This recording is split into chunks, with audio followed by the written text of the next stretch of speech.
بہر کو دفن جو پردیس میں کیا ہوگا، بہر کو دفن جو پردیس میں کیا ہوگا، یہ سوچتا ہوں کہ عابد کا حال کیا ہوگا، اسیر ہو کہ وہ جب شام میں گیا ہوگا، اور محمد و آل محمد صلی اللہ علیہ وسلم۔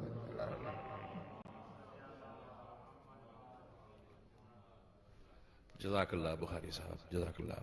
اب میں درخواست کرتا ہوں جناب عباس کاظمی، حسین مہدی نقوی اور ان کے ساتھیوں سے کہ مسند پر تشریف لائیں اور مرثیہ پیش کریں۔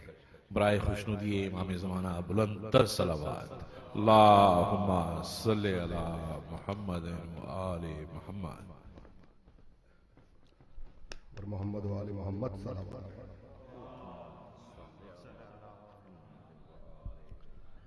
بار دیگر بلند تر صلوات۔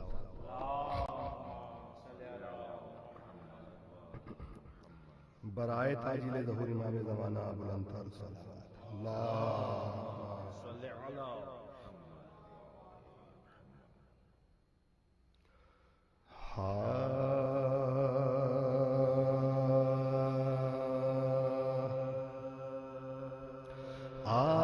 عابد ساج گردان،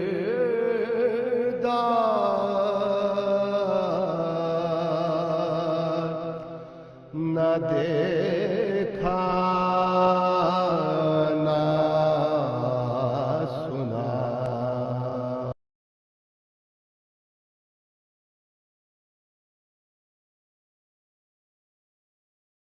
آل محمد صلی اللہ علیہ وسلم، اللہم صلی علی محمد و آل محمد۔ عابد ساج گردان،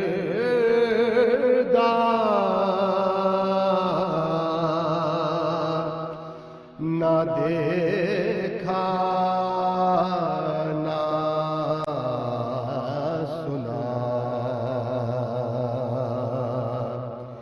اس طرح کا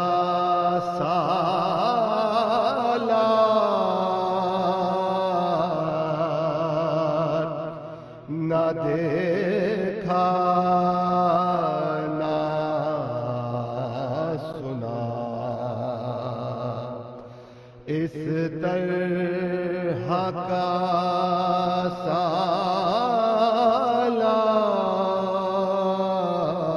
سالار نہ دیکھا نہ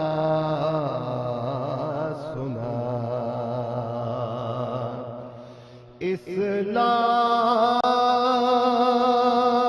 اسلام کو جو صحت کامل بخشے،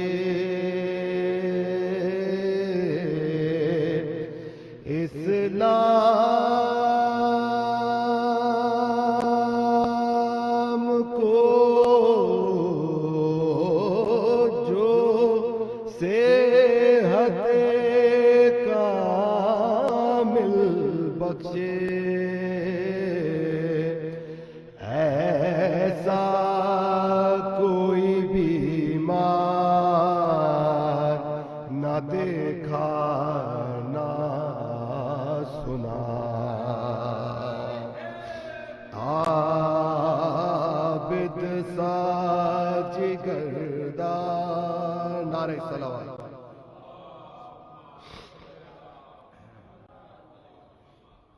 بارے دیگر بلندتر صلوات.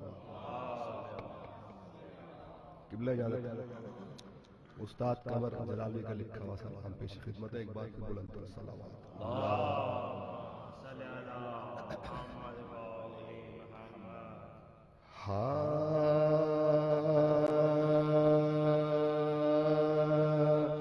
بیٹھا ہے مشکلات کے رستے میں ہار کے. بیٹھا ہے مشکلات کے رستے میں ہار کے. او بد نصیب دیکھ علی کو پکار کے. مرحب کا قاتل بھی کوئی خیبر میں کاتتا ہے. تھا ذوالفقار کا صدقہ اتار کے.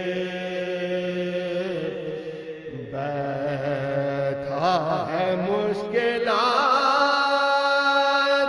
کے اور ہم سے قدم چھڑا دے شہیدی وقار کے. دنیا اسی میں مر گئی سرمار مار کے. بیٹھا ہے مشکلات کے اور ہے بستر رسول پہ حیدر. یہ کب کھلا انگڑائی جب کلی شب ہجرت گزار کے. تاریخ خون شاہ چھپائے تو کس طرح یہ نقش رکھ گئی ہے جو زینب ابھار کے. جانے ہوئے سوال کیا تربت میں ہے قمر. ارے چپ ہو گئے تھے ہم تو علی کو پکار کے. بیٹھا ہے مشکلات کے رستے میں ہار کے. فاتحہ برائے شہداء کربلا.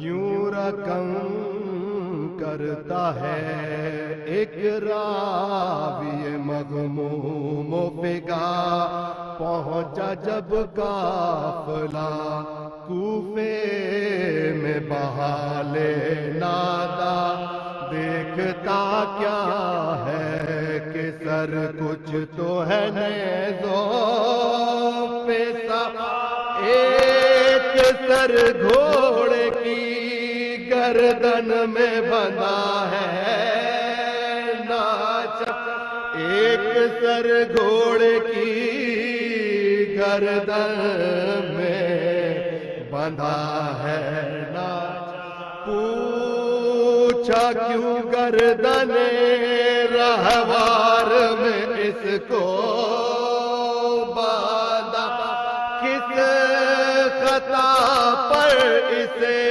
نیزے کے ناقابل سمجھا کس خطا پر اسے نیزے کے ناقابل سمجھ جرم تھا کون سا زلفوں کو جو اس کی باندھا کے سر پیٹ لیا اور یہ عابد نے کہا کیا سناؤں تجھے احوال میں غم کا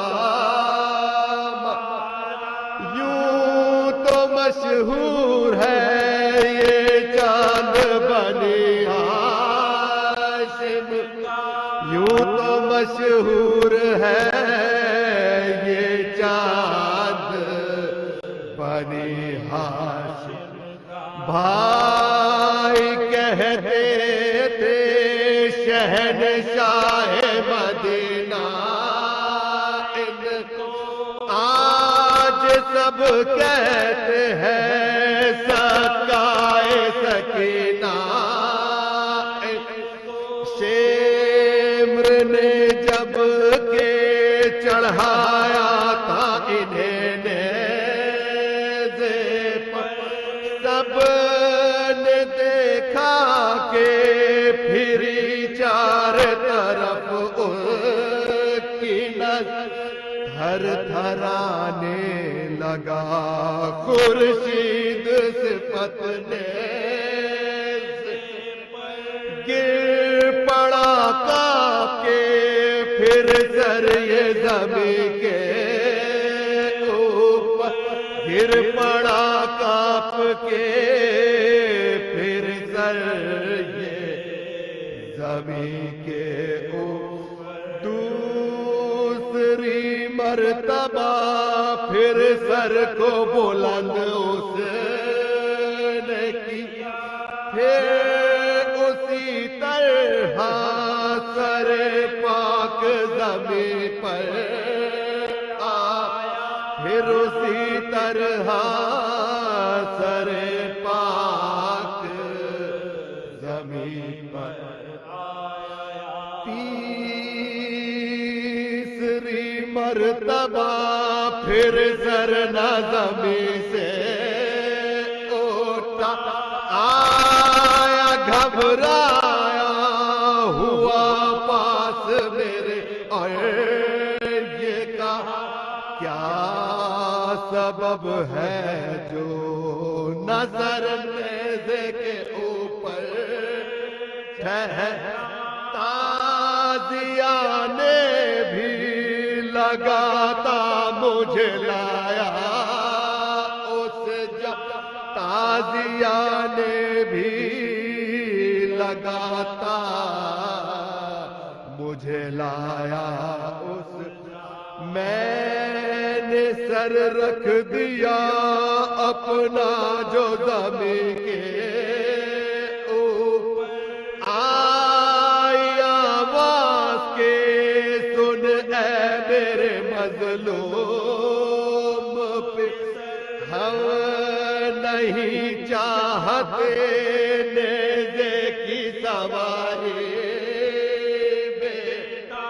میرے مولا کے نہ رتبے کو لئی کچھ سمجھا سر میرا رکھ رکھتے ہیں آقا کے برابر آدھا ایک جاں کیسے بہم ہوئے غلاموں آقا ایک جاں کیسے بہم ہوئے غلاموں پیچھے پیچھے رہا کرتا ہے غلام آقا کیسے ممکن ہے برابر ہو شہوار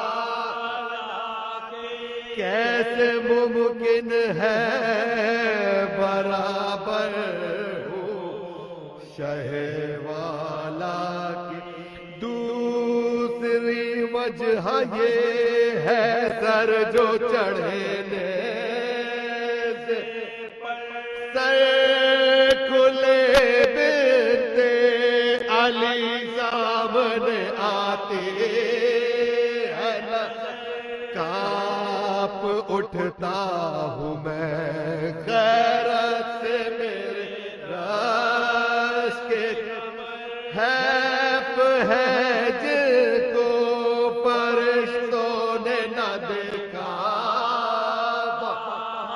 ہائے کس طرح سے زینب کو کھلے سجدے آنکھ جل جائے جو بے مکنہ چادر دے آنکھ جل جائے جو بے مکنہ وہ چادر دیکھو یوں رقم کرتا ہے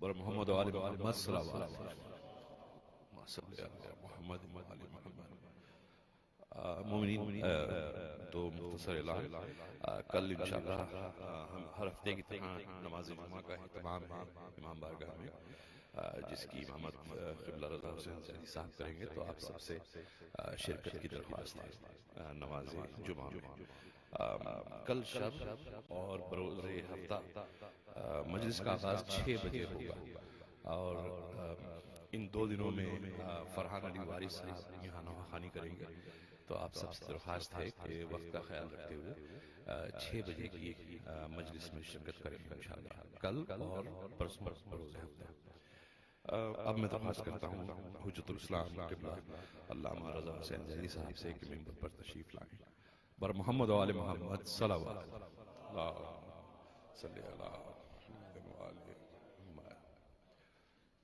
نعرہ تکبیر نعرہ رسالت نعرہ حیدری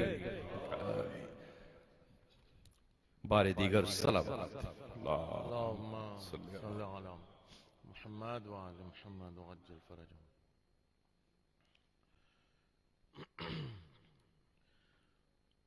اس سے پہلے کہ مجلس کا آغاز ہو بس ایک بات آپ لوگوں کی گوش گزار کرنی تھی اور وہ یہ کہ کوشش یہ ہے کہ سنڈے سکولز کا بھی آغاز ہو تو غالباً وہ کل وہ بات کر کے پھر وہ اس کے فارمز وغیرہ ہوں گے تو وہ انشاءاللہ وہ ان سے بات ہوئی تھی کہ وہ کرنے ہیں صلوات بھیجیں محمد و آل محمد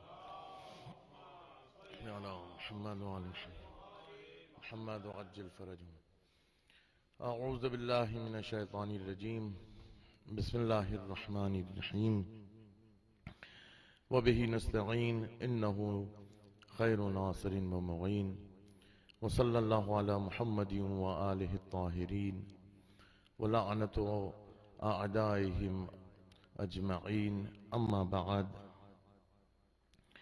فقد قال اللہ تعالی فی کتابہ المجید وما خلقت الجن والانس الا لیعبدون صلوات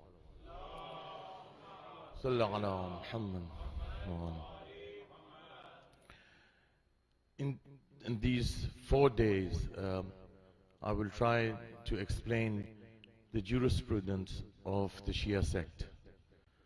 And to begin with, The ayah Mubarakah that I have recited is وَمَا خَلَقْتُ الْجِنَّ وَالْإِنسَ إِلَّا لِيَعْبُدُونَ. Allah subhanahu wa ta'ala says that I have not created man or jinn other than to be my obedient servants. Now the ulama in the tafsir, in the explanation of this being obedient servant is to be aware of Allah subhanahu wa ta'ala. The ma'rifat, لِيَعْرِفُونَ. لِيَعْبُدُونَ means لِيَعْرِفُونَ, which means to have the complete knowledge about Allah subhanahu wa ta'ala. In order to make himself be recognized, Allah subhanahu wa ta'ala has sent upon us the Sharia. These Shariats have always been descended upon us through different prophets. And the last prophet of all is Hazrat Muhammad Mustafa sallallahu alayhi wa alihi wa sallam.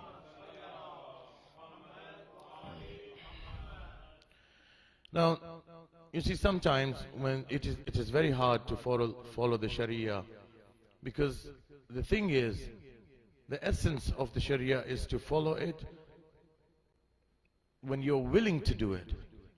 Allah is someone who does not want to enforce this Sharia upon you.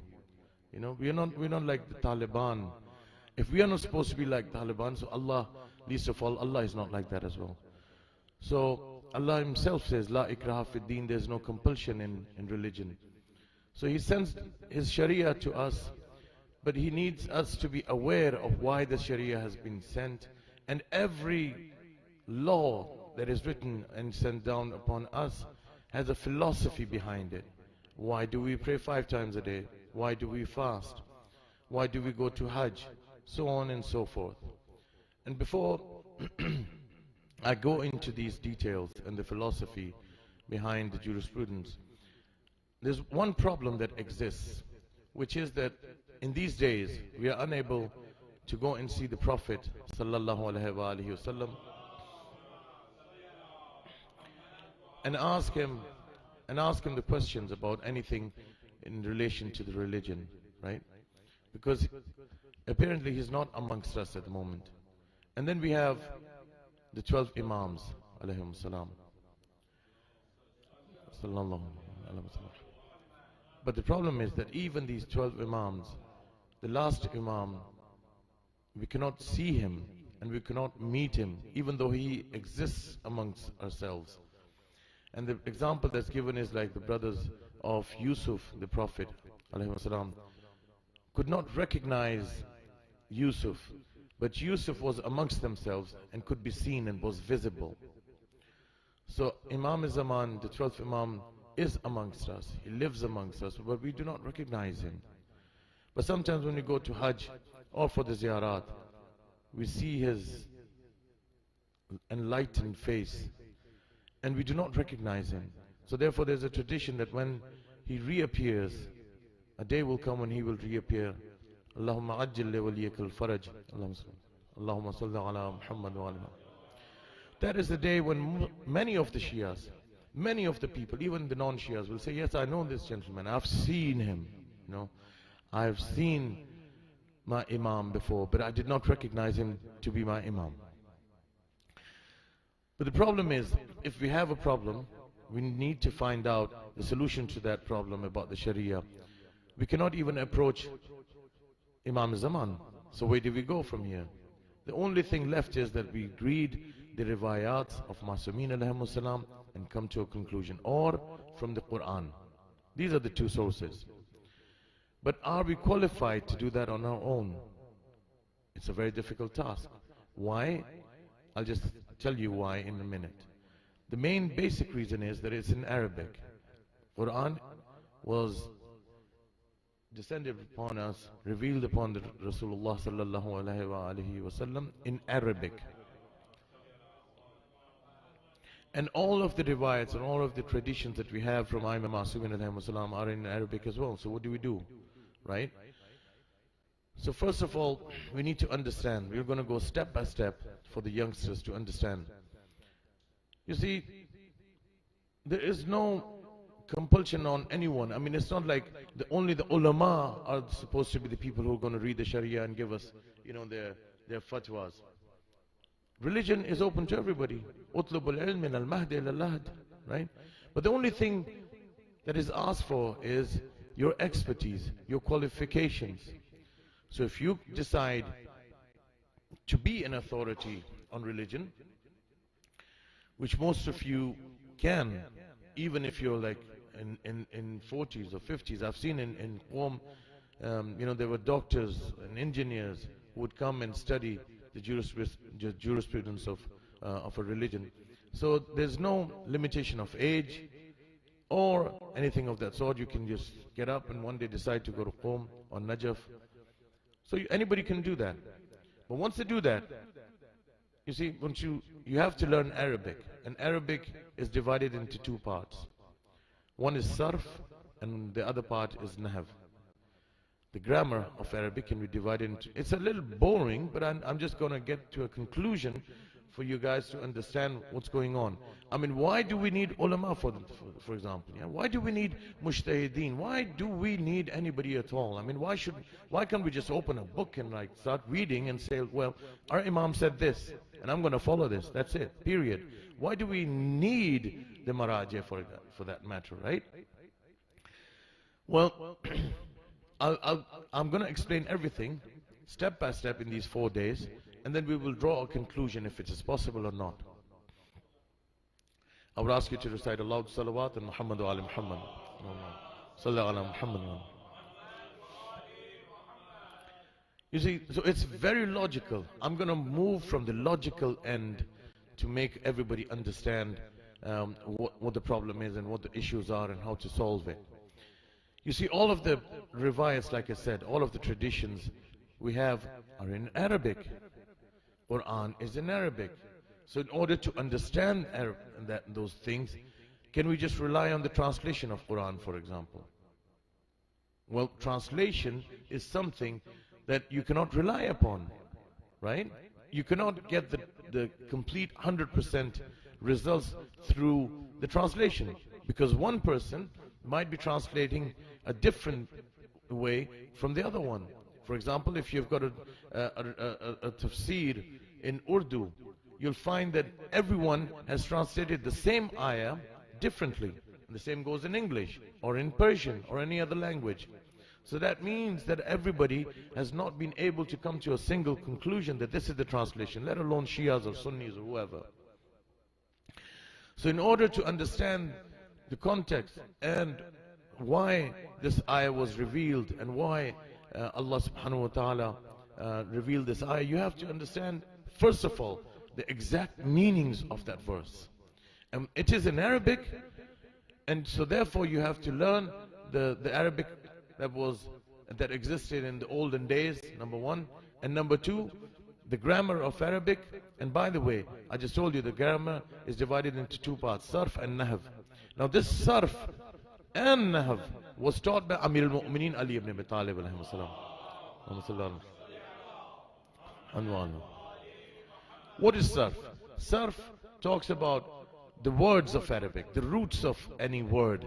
For example, if you have a word called abd, for example, that is a noun, an is, and then you say ya'bud, which is muzare, which is like now and later on, right? The future tense. And then you have the past tense, abada, for example, right? So there's so many forms of the word ya'bud, ya'budun, abid, abid is fine, somebody who's praying, right? And so on and so forth. So if you have a word and we want to understand the meanings of that word, we have to learn sarf, which is exactly, it tells you about the word, the roots of the word, the meanings of the word, how it came into being, where did it derive from, where did it come from. So you have to go to the roots of the words. So that is sarf. Amir Mu'mineen alayhi salam taught this to us, and it was done through a very systematic, a scientific and a mathematic way. So we have sarf for the non-Arabs and Arabs alike. So once you start reading Quran, you'll start reading the words, and all of those words will give you the meanings themselves, right? So that's one part of it. And the other part is nahv. Nahv deals with the sentences, how the sentences come into being, how they are joined together, so on and so forth. So these are the two things that you need to learn. So let me just, I don't know how I'm going to summarize it, but I've opened up something from from a box, and I'm going to try to summarize it.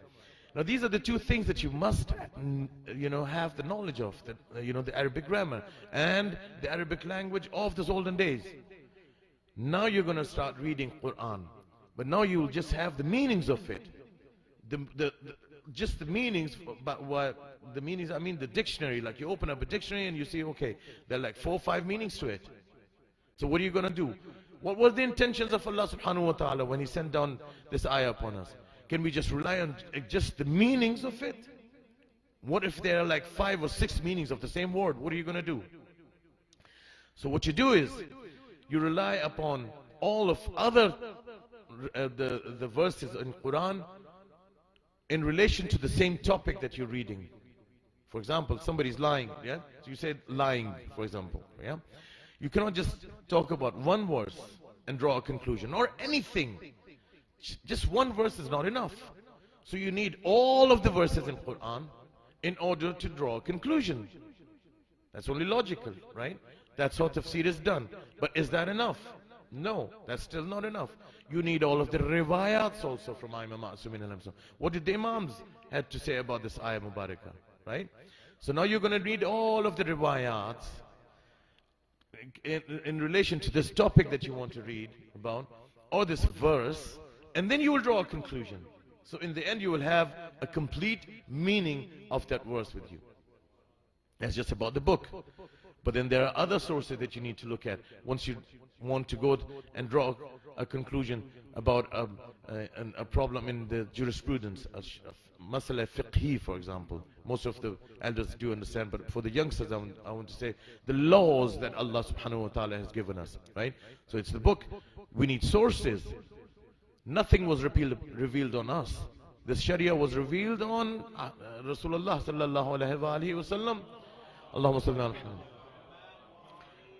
Partly explained by him, but then in general explained even till today by Ahlul Bayt alayhimus salam. But we do not have a contact with Ahlul Bayt, so we need the sources to us to enable us to come up with a conclusion. So you have, for example, the Quran, and then you have the riwayat. What do you do with the riwayat? Right?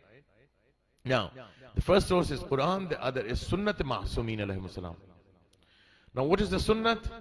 The Sunnat can be divided into 3 things. Qawl Ma'sum, Fi'l Ma'sum, Taqreer Ma'sum. What is Qawl Ma'sum? Qawl Ma'sum is whatever Ahlul Bayt alayhimus salam said, Muhammad wa alayhi Muhammad alayhi salam, whatever they said, Muhammadun, whatever they said, period. If your Imam said it, you can't, no arguments. That has to be followed in letter and spirit. So you have got the Qawl of Ma'sum, the Fail of Ma'sum. Whatever he did, whatever the Imam Ma'sum alayhi salam did, that itself becomes a hujjah, an authority for us to say, like, if our Imam did that, so can I, right? So the 2 things. And the third thing is Taqreer Ma'sum. What is Taqreer? Taqreer is not like in Urdu Taqreer, like I'm delivering a speech. Taqreer means Ahlul Bayt alayhi salam, when they're there, and the Anbiya alayhi salam, the prophets are there.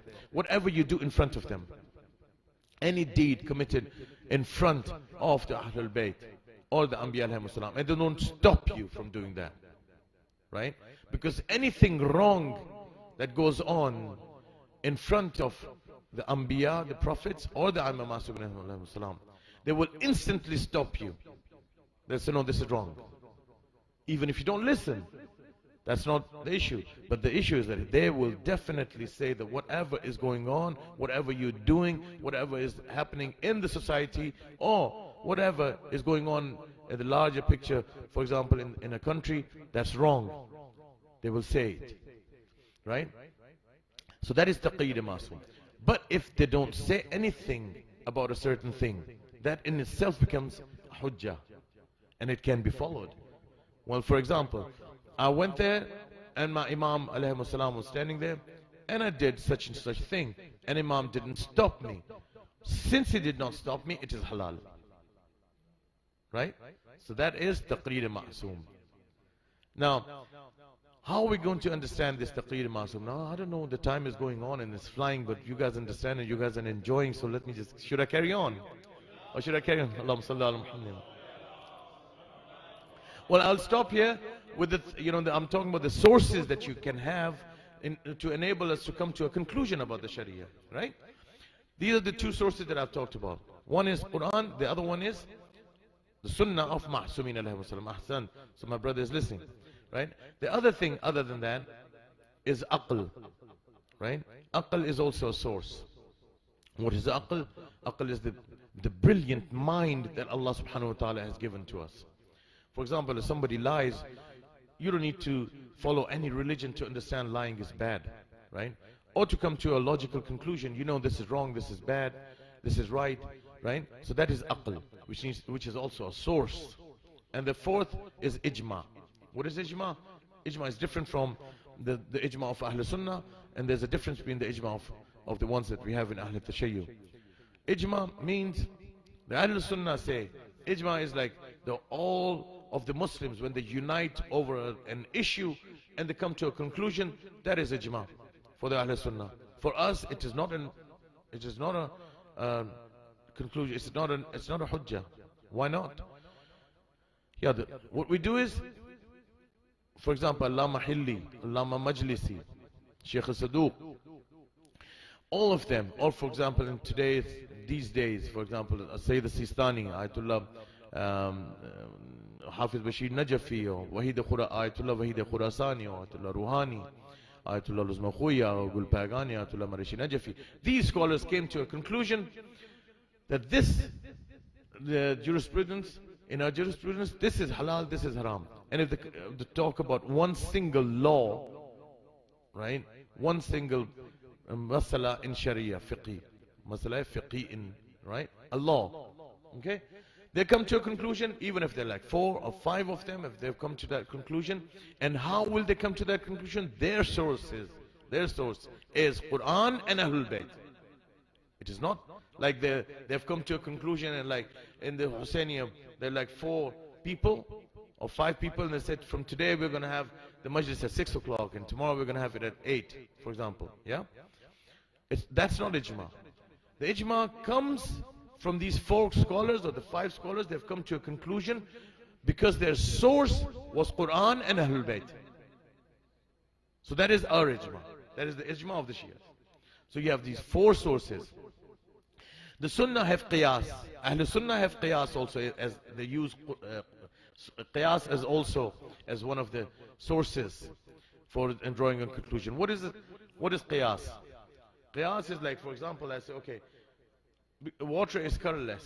Yeah? So anything that is colorless is water. That is qiyas. And it's basically rubbish. Yeah? That's rubbish, because we know that everything that's colorless is not water, right?